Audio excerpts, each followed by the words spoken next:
Boa tarde, na paz do nosso Senhor e Salvador Jesus Cristo.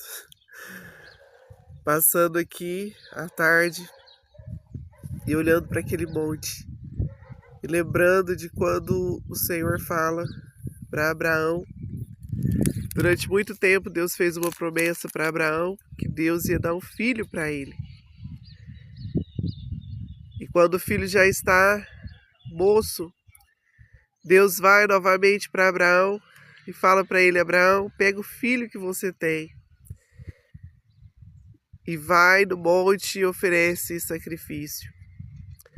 E aí nós vemos que Abraão ele vai, ele obedece a Deus e ele vai.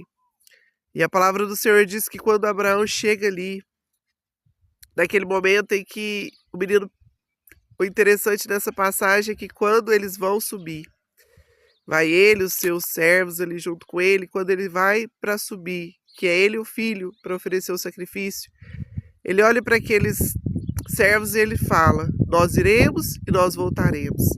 Deus havia pedido o filho em sacrifício, mas ele confiou que Deus era poderoso até para ressuscitar. Aleluia. E a palavra de Deus diz que quando ele vai, e ele está ali para oferecer seu filho em sacrifício, uma voz do céu brada e diz: Abraão, o Senhor envia, né?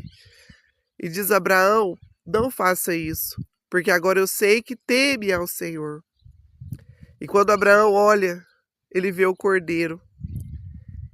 E ele diz: cordeiro para si Deus proverá. E ali está o cordeiro. E nós vemos aqui que o Senhor, ele prova Abraão. E Abraão vai mostrando para Deus que o que a palavra diz: amai a Deus sobre todas as coisas, de todo o nosso coração, de toda a nossa alma. E Abraão, ele prova que ele ama o Senhor dessa forma. E Deus, então, prepara ali o cordeiro para o sacrifício. Abraão pega aquele cordeiro, oferece sacrifício a Deus.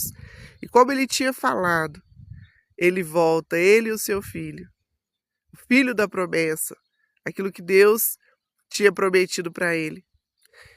Então, olhando ali, a gente vê como é maravilhoso a gente obedecer a Deus, servir a Deus, passar pelas provações, passar por aquilo que a gente tem que passar e crer que Deus ele faz abundantemente mais do que aquilo que pedimos ou pensamos, segundo o poder que nele opera. Deus ele deu vitória. E olhando para esse monte agora, a gente lembra pela palavra que Deus é um Deus provedor, que Deus é